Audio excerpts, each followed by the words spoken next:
রাষ্ট্রীয়ভাবে শোক প্রকাশ করা হয়েছে।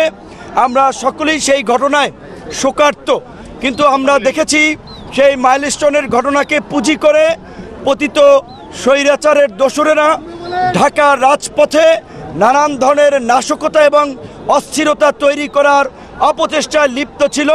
তারই একটি অংশ হিসেবে তারা কিছু ছাত্রদেরকে উৎসাহিত করে সচিবালয়ের দিকে নিয়ে গিয়েছে এবং ছাত্রদের মধ্যে ঢুকে সচিবালয় ভাঙচুর করেছে, এবং এর মধ্যে দিয়ে সরকারেরও প্রশাসনের একটা দুর্বল চিত্র আমাদের সামনে পরিষ্কার হয়েছে। সচিবালয়ের মতো সুরক্ষিত এবং স্পর্শকাতর জায়গা যদি সরকারের প্রশাসন এবং সরকার নিরাপত্তা দিতে না পারে, তাহলে এই অন্তর্বর্তীকালীন সরকার কিভাবে দেশের 18 কোটি মানুষের নিরাপত্তা নিশ্চিত করবে, সেটি নিয়ে কিন্তু মানুষের মধ্যে উদ্বেগ তৈরি হবে। আজকে জুলাইয়ের এই শহীদদের স্মরণে এবং জুলাইয়ের আকাঙ্ক্ষায় আগামীর বাংলাদেশ বিনির্মাণে গণ অধিকার পরিষদের যে কুমিল্লার সমাবেশ ছিল, আমরা সেই সমাবেশ থেকেও পরিষ্কারভাবে সরকারকে বলতে চাই, মাইলস্টোনের ঘটনা এবং তার পরবর্তী ঘটনাসমূহের একটা স্বচ্ছ, নিরপেক্ষ এবং বিশ্বাসযোগ্য তদন্তের মাধ্যমে প্রকৃত ঘটনা জাতির সামনে উন্মোচন করা হোক। কারণ এই যে একটা সত্য কিংবা মিথ্যা যাই হোক না কেন, যেই তথ্যটি ছড়ানো হয়েছে মাইলস্টোনের ঘটনায় নিহতদের লাশ নিয়ে আপনার মিথ্যা তথ্য ছড়ানো হচ্ছে, লাশের প্রকৃত সংখ্যা জানানো হচ্ছে না। কিন্তু আমার স্বাভাবিক সেন্সে আমার মনে হয় না যে সরকার এই ঘটনায় লাশ নিয়ে লুকোচুরি করবে, কারণ এতে সরকারের কোনো বেনিফিট নাই। বরঞ্চ এই ঘটনাকে কেন্দ্র করে আমরা অনেকগুলো ঘটনা যেভাবে দেখেছি, উদরপিণ্ডি বুদর ঘরে চাপানোর চেষ্টা করা হয়েছে, এর মধ্যে দিয়ে আমাদের কাছে ষড়যন্ত্র আরও ঘনীভূত হয়েছে।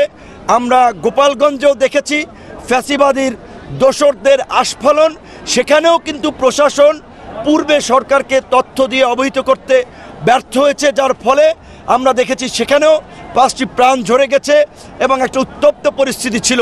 নির্বাচন যত ঘনিয়ে আসবে, ফ্যাসিবাদের দোসর এবং পতিত ফ্যাসিস্টরা বাংলাদেশকে তত নতুন করে অস্থিতিশীল করতে চেষ্টা করবে। তাই আমরা শুরুতে যেমন এই আওয়ামী লীগকে, গণহত্যায় জড়িত আওয়ামী লীগ এবং তার দোসর জাতীয় পার্টি সহ 14 দলকে নিষিদ্ধের দাবি জানিয়েছিলাম, আমরা দেখেছি যে সরকার সাময়িক আওয়ামী লীগের কার্যক্রম নিষিদ্ধ করেছে, জাতীয় পার্টি সহ অন্যদের কার্যক্রমে কোনো নিষেধাজ্ঞা দেয় নাই।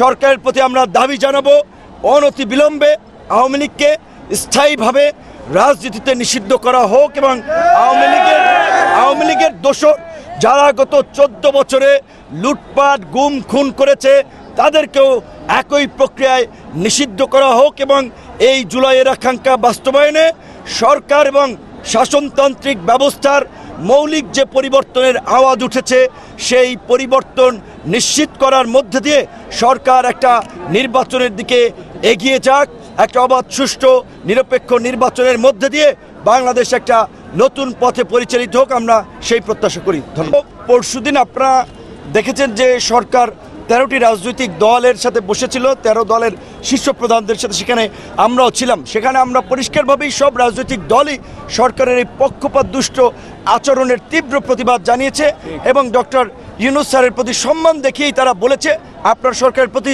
আমরা এটা প্রত্যাশা করি না। কারণ পরশুদিনের আগে আপনারা দেখছেন 4টি দলকে নিয়ে মিটিং করেছে এবং গণমাধ্যমে এবং উপদেষ্টারা বলেছে 4টি প্রধান দলকে নিয়ে তারা বসেছেন।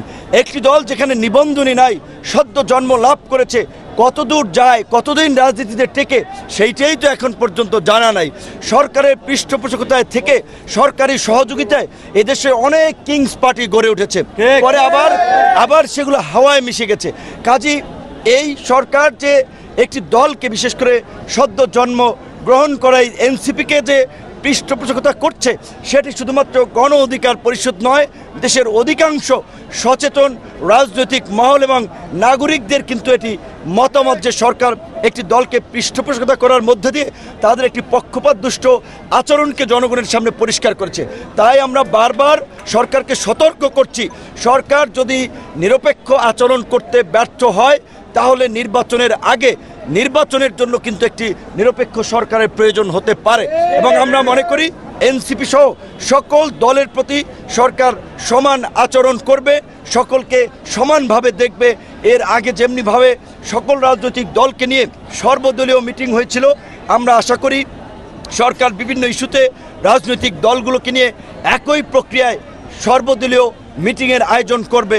এবং কোনো দলের সভা সমাবেশে দেখা যাচ্ছে জেলার বৃক্ষমেলা বন্ধ করে, পরীক্ষা বন্ধ করে ছাত্রছাত্রীদেরকে সেই সমাবেশে যোগদান করার নির্দেশনা দেওয়া হচ্ছে। এটি নতুন বাংলাদেশের চিত্র নয়। এগুলো আমরা পুরানো আমলে দেখেছি। সরকারের এমপি মন্ত্রীরা এলাকায় আসলে, কোনো এলাকায় গেলে তাদেরকে শুভেচ্ছা কিংবা স্বাগত জানানোর জন্য এইভাবে সরকারি কর্মকর্তা কর্মচারী, স্কুল কলেজের শিক্ষার্থীদেরকে বাধ্য করা হতো, সরকারি প্রোগ্রামকে পিছিয়ে দেওয়া হতো। এখনও কিন্তু একটি দলের জন্য সরকারি দলের বিশেষ ব্যবস্থা আমরা দেখতে পাচ্ছি। আমরা নিন্দা এবং প্রতিবাদ জানাই এবং রাজনৈতিক দলসমূহকে আমরা বলতে চাই, গণ অভ্যুত্থান পরবর্তী সময়ে গণ অভ্যুত্থানের অংশীজনদেরকে নিয়ে আমরা একটা ঐক্য এবং সংহতির মধ্যে দিয়ে নতুন বাংলাদেশ বিনির্মাণ করতে চাই, কোনো বিভাজন বিদ্বেষের মধ্যে দিয়ে নয়। ধন্যবাদ।